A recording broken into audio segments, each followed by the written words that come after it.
오늘 우리에게 주신 하나님 말씀은 사도행전 3장 1절에서 10절 말씀입니다. 베드로와 요한이 성전에 올라가던 중에 성전 문 앞에서 국을 하는 사람을 만났습니다. 날 때부터 걷지 못하던 그런 사람인데, 이 사람을 베드로와 요한이 처음 보는 사람이 아닙니다. 오랫동안 성전 문 앞에서 국을 하던 사람입니다. 아침이 되면 가족인지 친구인지가 이게 업어가지고 거기다가 데려다 놓고, 저녁이 되면 또 업어가지고 데려가는 그런 사람이죠. 베드로와 요한이 성전에 처음 간 사람이 아닙니다. 수시로 성전을 다녔던 사람입니다. 그러니까 이 성전 문 앞에 있는 이 국을 하던 사람을 참 많이도 여러 번 보았을 것입니다. 아마 보았을 때 동전이 있을 때는 동전을 이렇게 또 지어주기도 하고 위로하고 격려하기도 하고 그런 일들을 했을 것입니다. 근데 오늘 이 국을 하는 사람을 만났는데, 오늘은 베드로와 요한에게 이 평소와 다르게 이 국을 하는 사람을 대해야 되는 이유가 생겼습니다. 첫 번째 이유는 고주머니에 동전이 없었기 때문에 그랬습니다. 동전이 있었더라면 그냥 동전 주고 지나갔을지도 모르겠습니다. 근데 동전이 없었습니다. 뭔가를 주고 싶은데, 그때 이 베드로와 요한의 마음에 성령께서 하신 말씀이 들려오는 것입니다.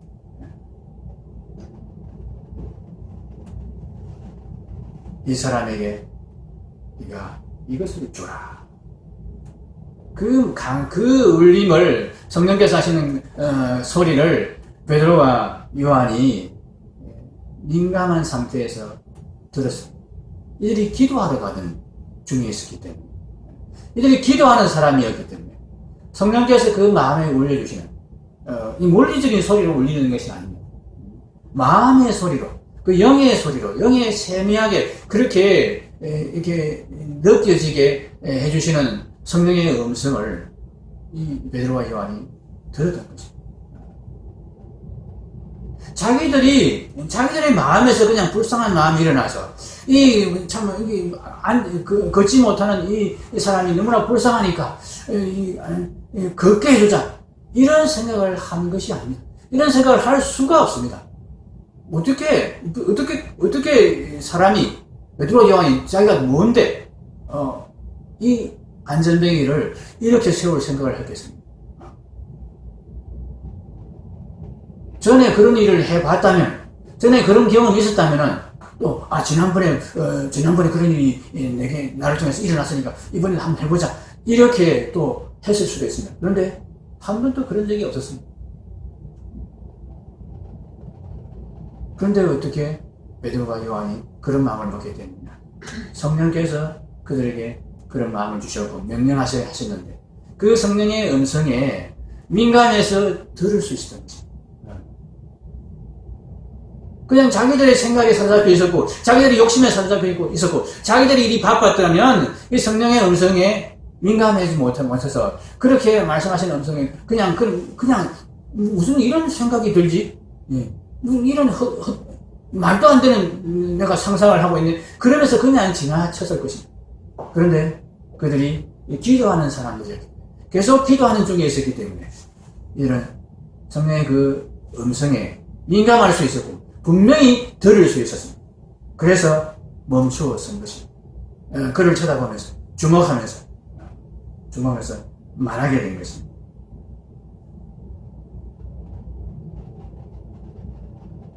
베드로와 요한이 은과 금은 내게 없거니와 내게 있는 이것을 내게 주노니 나사렛 예수 그리스도의 이름으로 일어나 걸어라. 그렇게 명했을 때에 놀라운 일이 일어났습니다.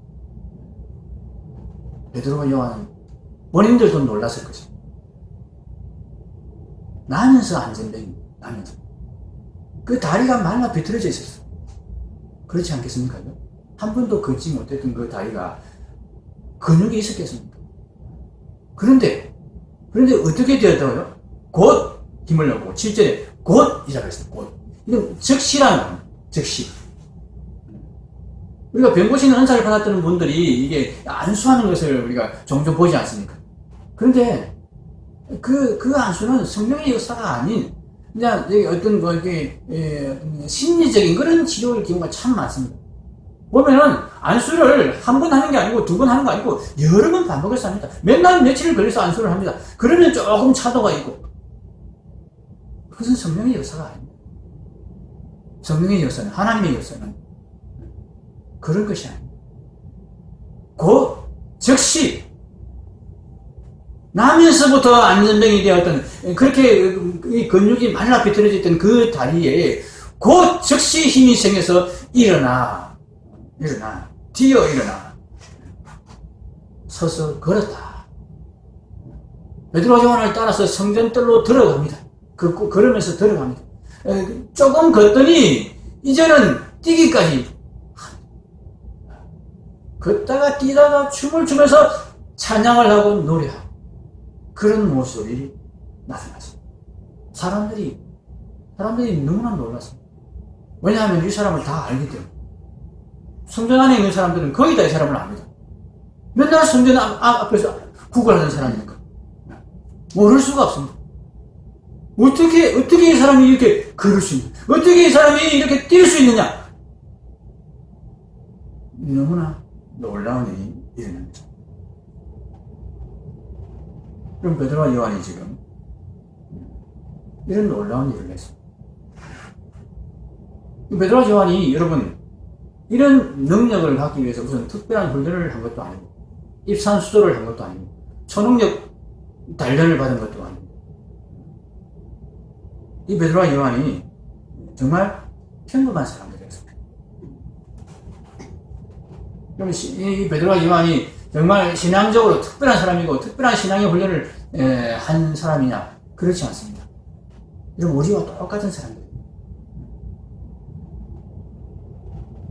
이 베드로는 예수님이 십자가에 달려 죽으실 때 그 뒤를 슬금슬금 따라가다가 계집종이 하는 말에 화들짝 놀라가지고 예수님을 모른다고 부인했던 사람입니다. 한 번만 부인한 게 아니고 세 번이나 부인했습니다. 맹세하고 저주하면서 부인했습니다. 내가 예수라는 사람을 내가 알면 하나님께 저주를 받을 거다. 그러면서 그렇게 단호하게 예수님을 부인했던 사람. 대단한 믿음을 가진 사람이 아닙니다.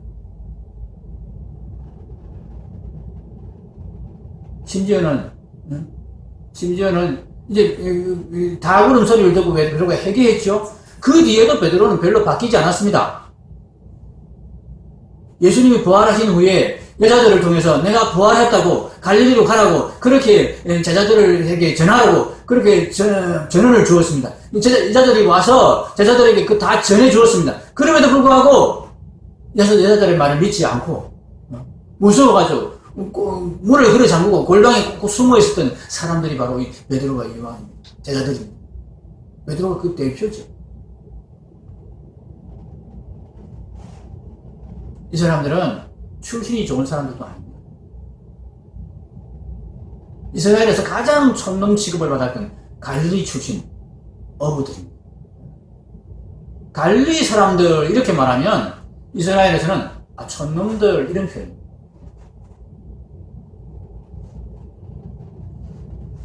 그런데 이들에게서 이런 놀라운 능력이 나타났습니다. 이 장에서는 정말 한 번도 외국 유학을 하지 않았던 이 사람들에게서 외국어가 막 쏟아져 나오는 그런 놀라운 일들이 일어났습니다. 이어서 이렇게 나면서부터 걷지 못하는 자를 이렇게 세우는 놀라운 능력이 나타났습니다. 사람들이 이들을 주목하기 시작했습니다. 도대체 이 사람들이 누구냐? 도대체 이 사람들이 어떻게 이렇게 이런 사람들이 되었느냐? 한 가지 이유밖에 없습니다. 이들이 성령의 충만을 받았기 때문입니다. 베드로는 본래 성령을 받지 못한 사람이 아닙니다. 예수님이 요한복음 20장 22절에 보면은 부활하신 예수님께서 제자들을 만나셔서는 제자들 가운데 나타나셔서는 이렇게 말씀하십니다. 예수님이 숨을 내쉬면서 성령을 받으라. 그렇게 말씀하십니다. 명령하셨습니다. 그렇게 예수님 명령하시는 그 명령에 따라서 제자들은 예수님을 믿는 믿음이 그래도 요만큼은 있었기에 예수님은 그들에게 성령을 주신 것입니다. 오순절 날이 이르기 전에 제자들은 이미 성령을 받았습니다. 성령이 그 안에 내주하고 있었습니다. 그럼에도 불구하고 그들은 여전히 두려워하고 무서워하고 여전히 비겁한 행동을 해드렸습니다. 여전히 예수 믿는 사람의 표가 나지 않았습니다. 여전히 예수 그리스도의 증인의 모습이 그들에게 드러나지 않았습니다. 그런데 이들이 달라진 것입니다. 놀라운 모습으로 바뀐 것입니다. 나면서부터 걷지 못하는 자에게 명령하면서 손을 잡아서 일으키니까 그 자리에서 벌떡 일어나는 이런 놀라운 일이 일어났습니다. 베드로와 요한이 특별해서가 아닙니다. 특별한 사람이 아닙니다. 제가 충분히 설명을 드렸죠. 우리와 똑같은 사람. 우리처럼 믿음이 부족하고 우리처럼 평범한 사람이었습니다. 특별한 출신도 아니고 특별한 훈련을 한 것도 아니고 특별한 믿음이 있었던 처음부터 그런 특별한 믿음을 갖춘 사람도 아닙니다.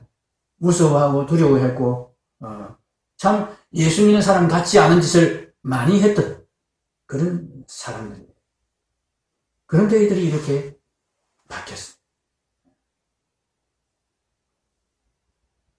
우리의 모습을 한번 돌아봅시다. 우리는 예수님을 믿는 사람들이죠. 아닙니까? 네. 예. 근데 우리에게서 예수님 믿는 사람의 모습이 확실히 드러나니까 사람들이 우리를 보고 어디에 갖다 놔도 저 사람은 예수 믿는 사람이야. 그래 확실히 구분할 수 있는 그런 표가 우리에게 있으니까.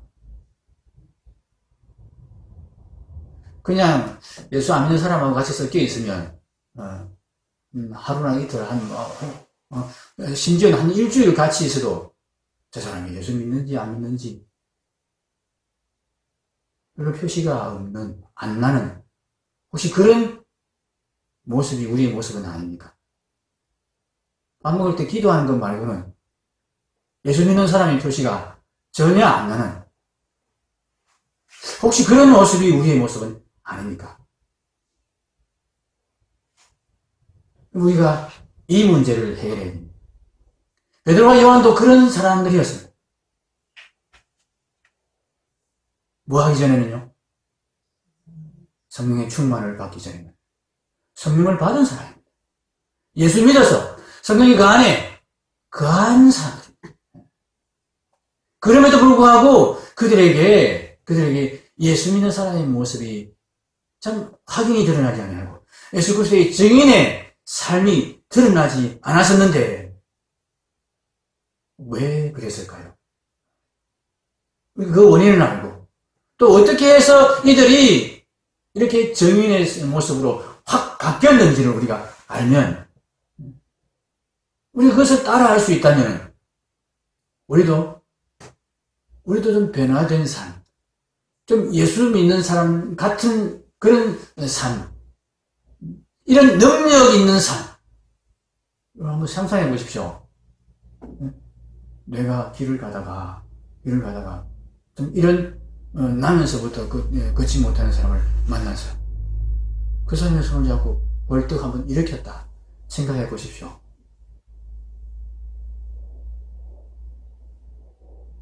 그날 9시 뉴스에 제가 나오지 않겠습니까?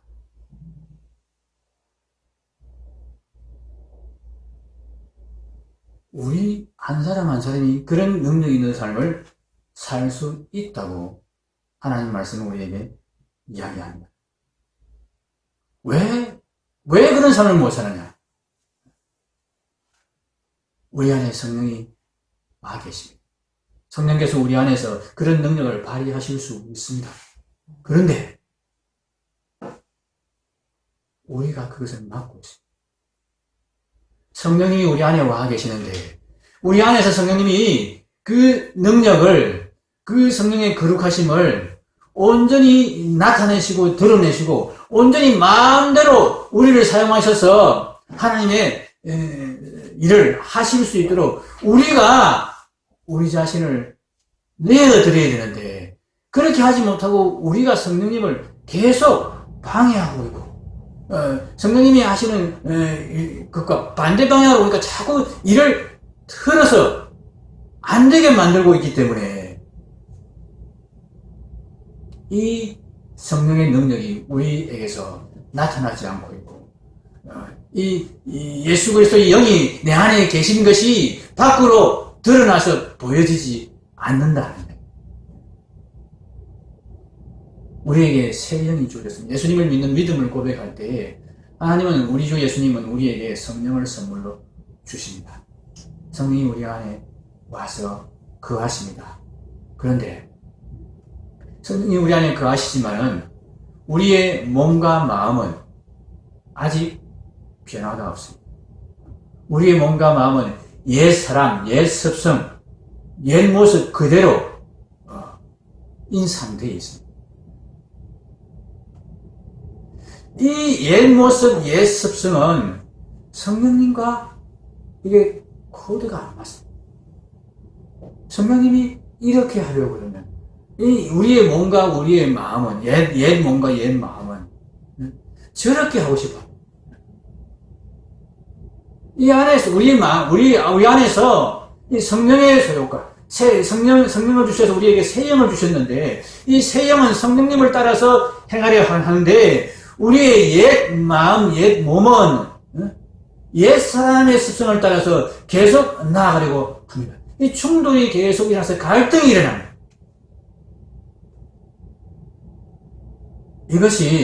이것이 로마서 8장 7절의 상황입니다. 이렇게 말씀하셨어요. 육신의 생각은 하나님과 원수가 되나니 이는 하나님의 법에 굴복하지 아니할 뿐 아니라 할 수도 없습니다. 우리의 몸과 마음이 옛 생각에, 육신의 생각에 여전히 사로잡혀 있어서 성령님이 우리 안에 와 계심에도 불구하고 이 성령의 법에 굴복하지 아니하고 성령께서 우리를 이끌어서 뭔가를 하시려 하면 사사건건 방해를 하고 사사건건 트집을 잡고 사사건건 거부를 하는 그런 일이 우리 안에서 발생하기 때문에 우리가 성령의 사람, 성령께서 우리 안에서 하시려는 그런 모든 일들이 순조롭게 이루어질 수가 없다 하는 것입니다. 이것이 지금 우리 시대에 대한민국의 그리스도인들의 문제입니다. 예수를 믿지만은 예수 믿지 않는 사람과 똑같이 살아갑니다. 예수를 믿지만은 예수 믿지 않았던 때와 이전의 내 삶과 조금도 변화가 없는 삶을 살아가는 거예요.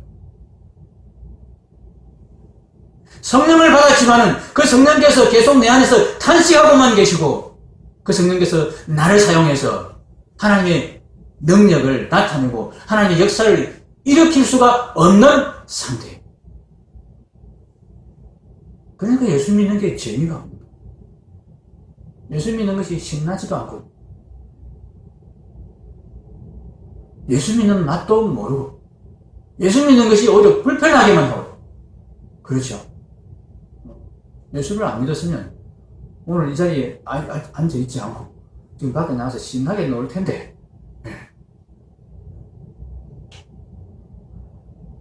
어제 저녁까지 놀던 그걸 계속 이어서 오늘까지 그냥 쫙 놀았을 텐데 그걸 끊고 이제 올라가니까 얼마나 아깝습니까?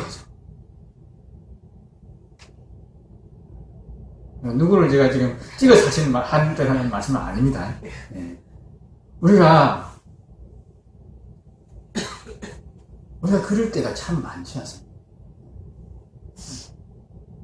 억지로 찜찜하고 얘기 안 들리면 뭔가 이게 좀 이게 마음에 이렇게 좀 꺼림칙한 그런 게 있어서 예배를 드리러 억지로 나오긴 나는데 즐겁게 예배를 드리러 나오는 게 아니고 참 여름직한 마음으로 예배를 드리고 어쩔 수 없이 예배를 드리고 어쩔 수 없이 예수 믿는 이 일을 계속해 나가는 참 우리의 그런 모습이 이제 그만 달라지면 좋겠습니다. 참, 이 놀라운 창조 세계를 보니까 하나님이 계시는 건 맞는 것 같은데, 하나님이 안 계실 수는 없는 것 같아요. 그래서 예수님을 믿기는 믿어야 되겠는데, 예수님 믿는 것은 계속해서 불편하기만 하고, 힘들기만 하고, 참 예수 안 믿는 사람들이 지내는 거 보면은 정말, 저렇게 신나게 나도 좀 놀아봤으면 좋겠고, 저렇게 아무 걸림 없이, 좀 나도 살아봤으면 좋겠는데, 욕도 실컷 해보고.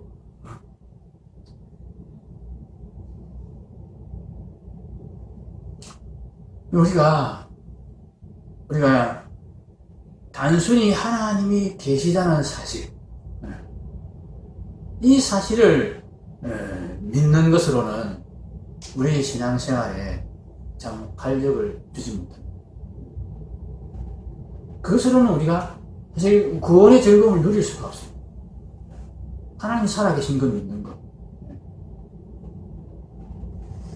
심지어는 하나님이 예수님을 우리 죄를 위해서 보내주셔서 참 우리의 죄 문제를 해결하셨다는 것을 믿는 이 사실을 믿는 것만으로도 우리는 우리의 행복과 우리의 즐거움을 보장받지 못합니다.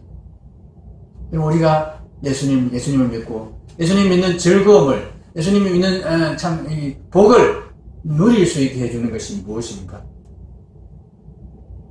이 하나님, 이 천지를 창조하신 하나님, 지금 내 안에 계신다. 지금 나와 함께 계신다. 지금 나에게 말씀하고 계시고 나를 통해 역사하고 계신다. 나와 함께 계시면서 지금 나에게 이야기하시고 나에게 뭔가를 하라고 그러시고 내가 그 뜻을 받들어서 하나님의 말씀을 따라서 내가 행했더니 그 일에 하나님께서 인정을 해주시면서 그 일에 하나님의 능력을 나타내시더라. 내가 하나님께 사용이 되더라. 내가 하나님의 자녀인 것이 이렇게 하나님의 인정을 받는 그런 삶이, 그런 일이 내 삶 가운데서, 내 생애 가운데서 나타나더라. 내가 하나님과 지금 동행하고 있고, 하나님과 내가 밀접하게 관계가 있다는 것이 확인돼야 우리가 이 구원의 즐거움을 누리고 구원의 복을 누리는 삶을 살게 되는 거죠. 하나님은 우리와 멀리 떨어져 계시기를 원하지 않습니다. 저 하늘 높이 그렇게 창조주 하나님으로 계시기를 원하지 않습니다. 하나님 여호와 하나님으로 우리의 안에 나와 함께 내 손을 잡고 함께 걸어가면서 나와 이야기하시고 내게 지시하시고 내게 나를 통해서 하나님의 능력을 나타나시고 내 손에 하나님의 복들을 하나님의 능력을 쥐어주시면서 그것을 사용해 보라고 그렇게 말씀하시기를 원하신다는 거예요. 이것이 어떻게 해서 가능합니까? 성령이 충만해질 때 가능합니다. 우리의 몸과 마음이 이 성령과 계속 반대되고 어긋나는 그런 방향으로 달려가지 아니하고 그런 습성으로 계속 고집하지 아니하고 우리의 몸과 마음의 습성들이 이게 옛 습성들이 잘라내어지고 고쳐지고 교정되어서 성령께서 원하시는 것과 완전히 코드가 맞춰서 성령께서 말씀하실 때 하면 이렇게 알아듣는 이렇게 완전히 이게 소통이 되는 그런 상태가 될 때 성령께서 우리 안에서 자기의 하시려 하는 것들을 마음껏 펼칠 수 있는 그런 상태가 될 때 우리를 통해서 하나님은 놀라운 일들을 이루신다는 거죠. 하나님 뭔가를 하려고 하시는데 나는 그게 하고 싶지 않아요. 나는 전혀 반대되는 일을 하고 싶어요. 이렇게 되면 하나님의 능력이 우리를 통해서 나타날 수가 없죠. 하나님, 그럴 경우는 하나님 기다릴 수밖에 없습니다. 탄식하면서 기다릴 수밖에 없습니다.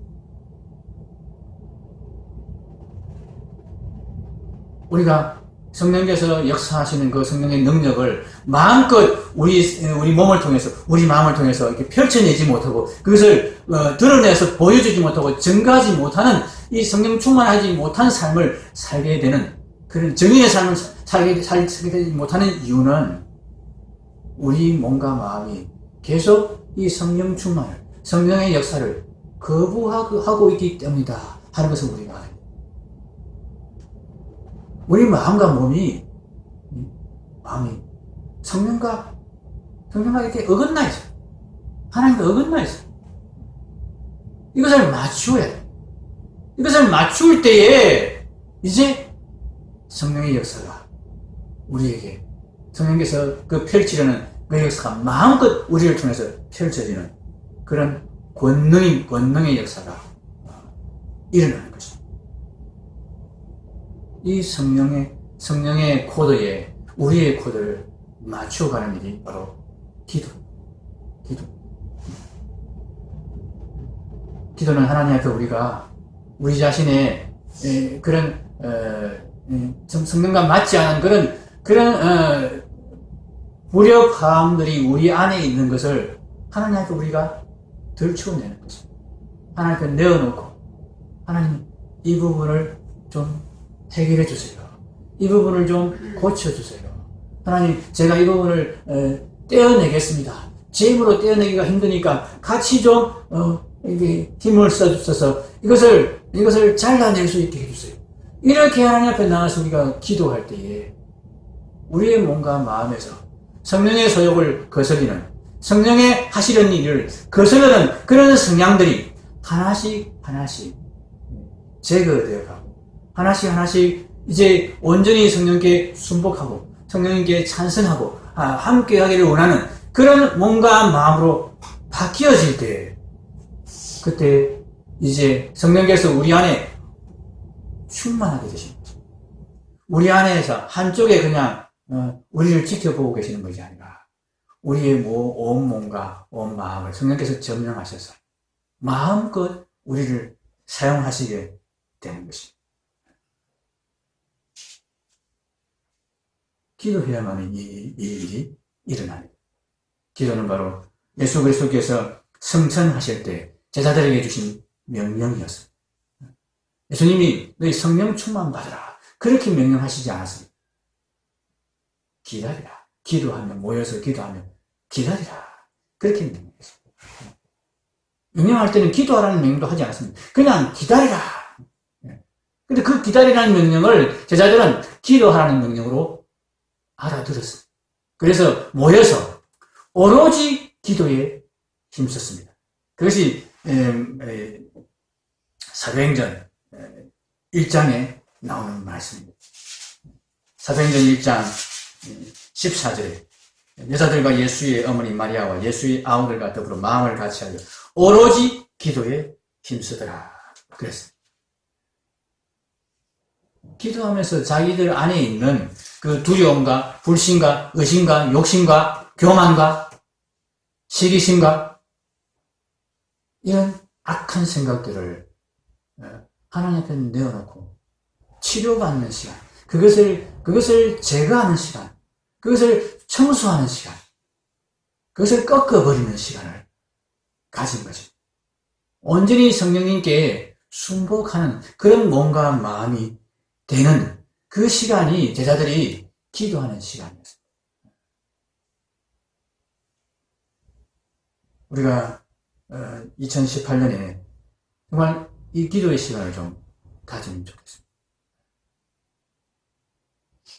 지금 오늘 본문에 보면은 제9시 기도 시간에 이렇게 시작하고 있습니다. 3장 1절입니다. 제9시 기도 시간. 유대인들은 하루에 3번씩 기도했습니다. 시간을 정해놓고 기도했습니다. 3시, 6시, 9시. 369. 예. 유대인들은 6시부터 시간을 시작을 합니다. 6시가 0시입니다. 그러면 3시가 몇 시입니까? 9시. 6시는 12시. 9시는, 제 9시는 오후 3시. 이 세 번의 시간에 항상 정해놓고 기도를 했습니다. 그러니까 지금 베드로와 요한도 이 세 번째 기도 시간, 9시 기도 시간에 기도를 하러 성전에 올라갔다. 그런 말. 그러면 9시에만 기도했을까요? 아니겠죠. 3시에도 기도했을 것이고, 6시에도 기도했을 것이고. 그렇게 계속해서 기도하는 사람들이었습니다. 이들은 이미 오순절에 성령 충만을 받았습니다. 그럼에도 불구하고 기도를 그치지 아니하고 계속해서 기도를 했습니다. 왜냐하면 성령 충만을 계속해서 이어가기 위해서는 또한 계속해서 기도를 해야 되기 때문에. 우리가 세상에 살고 있습니다. 성령 충만 한 번 받았다고 해서 영원히 가는 것이 아닙니다. 왜냐하면 세상에 살고 있는 우리의 상태가 계속해서 이 몸과 마음이 세상의 문화나 세상의 어떤 죄악에 계속 또다시 노출되고 오염되기 때문에 그렇습니다. 계속 기도하지 않으면 또다시 예전의 상태로 돌아가거든요. 또다시 성령과 적대하는 그런 상태와 그런 몸으로, 그런 마음으로 돌아가거든요. 그것을 방지하기 위해서는 계속 기도해야 되는 것입니다.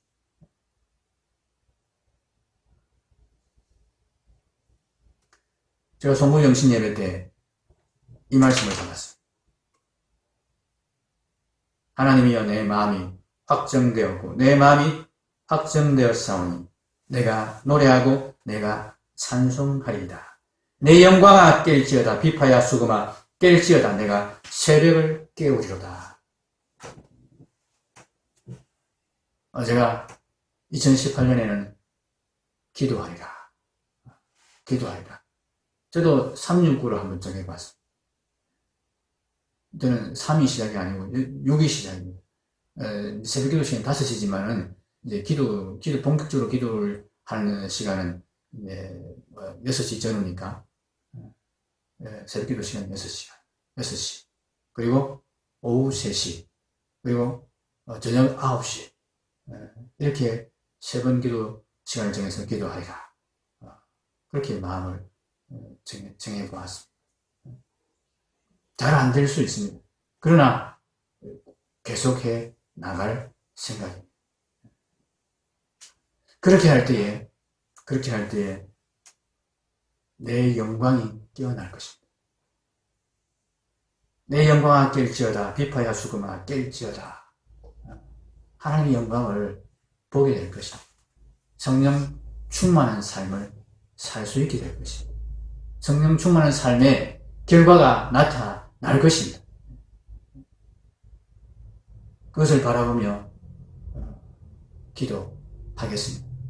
여러분도 같이 2018년에 동참하셔서 기도하는 여러분이 되시면 좋겠습니다. 잠깐 식사기도 하고 잠깐 묵상기도 하는 것 말고 정말 본격적으로 내 안에 있는 죄악들을 깨트리고 내 안에 있는 성령의 소욕을 참 거스르는 그런 참 욕심이나 교만들을 하나하나 들춰내서 하나님 앞에 그 부분을 해결받고 시선받고 제함을 받는 그런 기도의 자리, 그런 깊은 기도의 자리로 우리가 나아가면 좋겠습니다. 그럴 때에 우리에게 성령이 충만히 임하실 것입니다. 성령의 충만한 역사가 놀라운 이 베드로와 요한에게 일어났던 그런 놀라운 역사들이 지금도 우리에게 일어날 것입니다. 이런 영광을 우리가 맛보는 그런 기도의 사람들이 다 되면 좋겠습니다. 기도하겠습니다. 주 하나님